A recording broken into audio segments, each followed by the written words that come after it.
Bonjour tout le monde, j'espère que vous allez bien. Donc, nous avons un exercice qui porte sur le système bancaire marocain, qui est supposé composé de banques commerciales et d'une banque centrale, dont les bilans respectifs se présentent ainsi. Donc, nous avons deux bilans. Le premier concerne les banques commerciales et le deuxième concerne la banque centrale. On suppose que le taux de la réserve obligatoire est de 5%. Voilà, nous avons six questions. Commence par la première question. Déterminer la valeur du diviseur de crédit.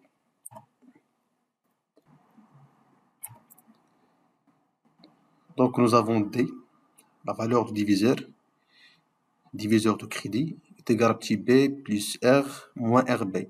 Avec petit b, c'est la part des billets dans la masse monétaire. R, c'est le taux de réserve obligatoire.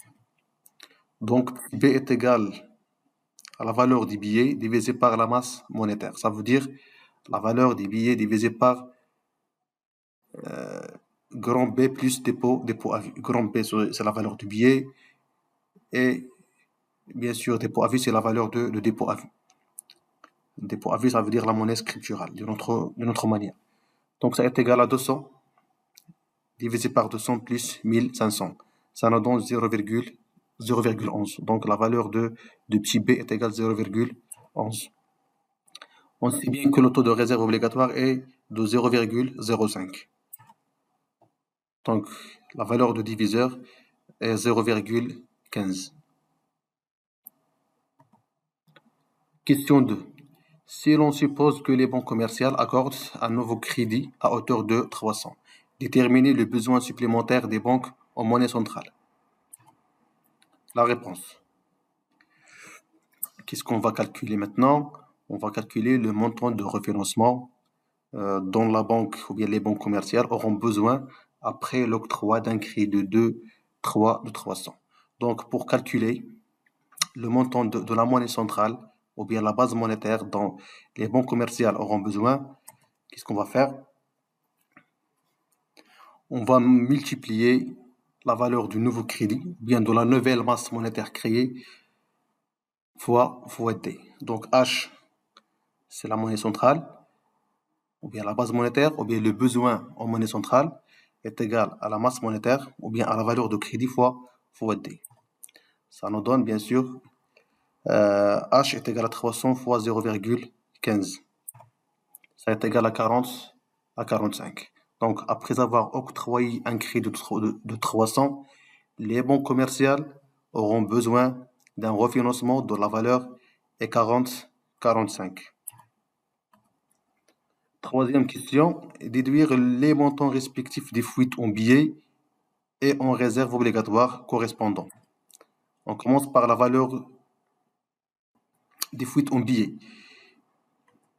Voilà, donc les fuites en billets, on sait que grand B, ça veut dire la valeur du billet, est égale la part du billet dans les réserves, dans la masse monétaire, c'est-à-dire petit b fois la masse monétaire, ou bien fois la nouvelle masse monétaire créée, c'est-à-dire les crédits, ou bien le nouveau crédit donné, ça est égal à 0,11 fois 300. Donc la valeur de fuite en billet est 33. Ça veut dire quoi? Ça veut dire qu'après avoir donné un crédit de 300, les banques commerciales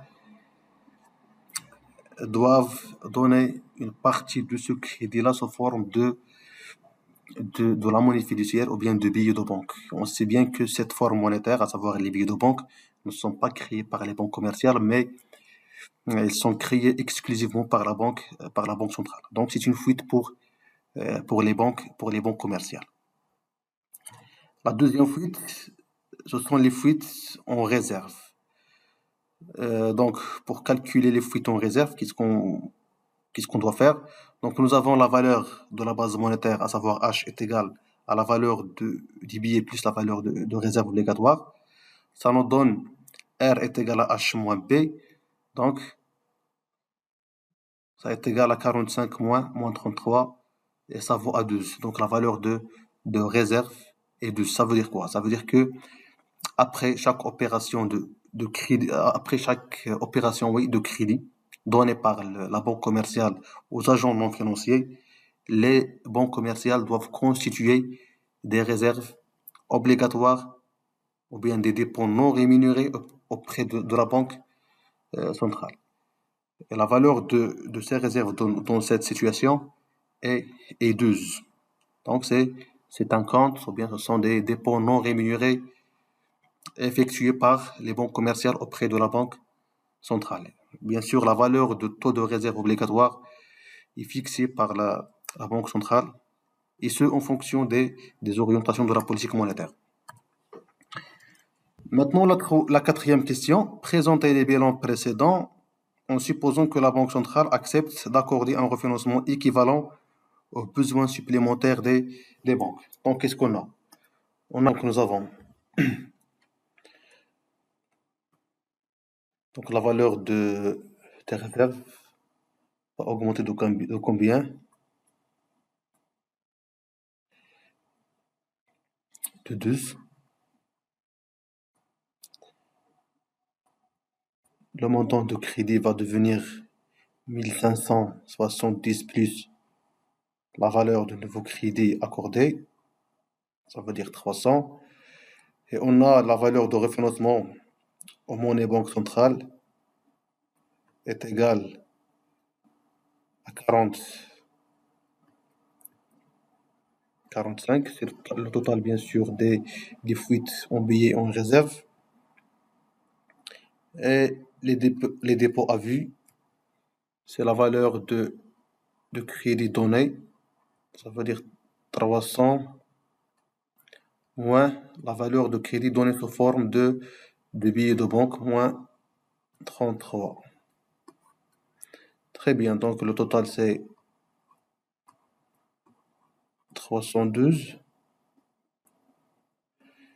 Et c'est la même chose ici.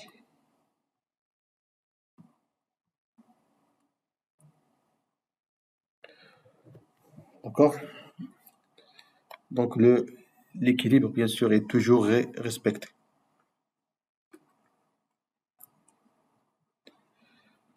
Donc, la même chose pour le bilan de la Banque centrale.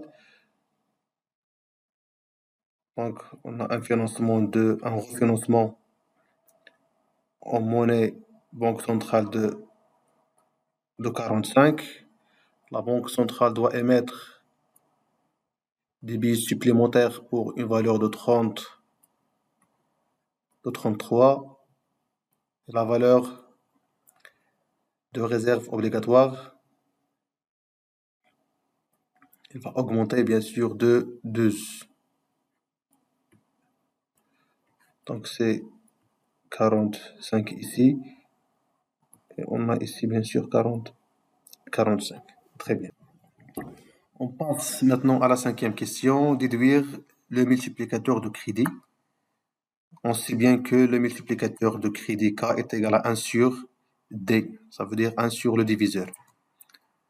Donc ça nous donne 1 sur 0,15, ça est égal à 6,66. Sixième question, calculer le total des crédits si les banques disposeraient d'une réserve excédentaire de 250. Donc tout simplement, on va multiplier la valeur de réserve excédentaire par la valeur de multiplicateur. C'est-à-dire 250 fois 6,66, ça nous donne 1665. Donc à partir de réserve excédentaire de 250, les banques commerciales peuvent donner un crédit potentiel de 1665.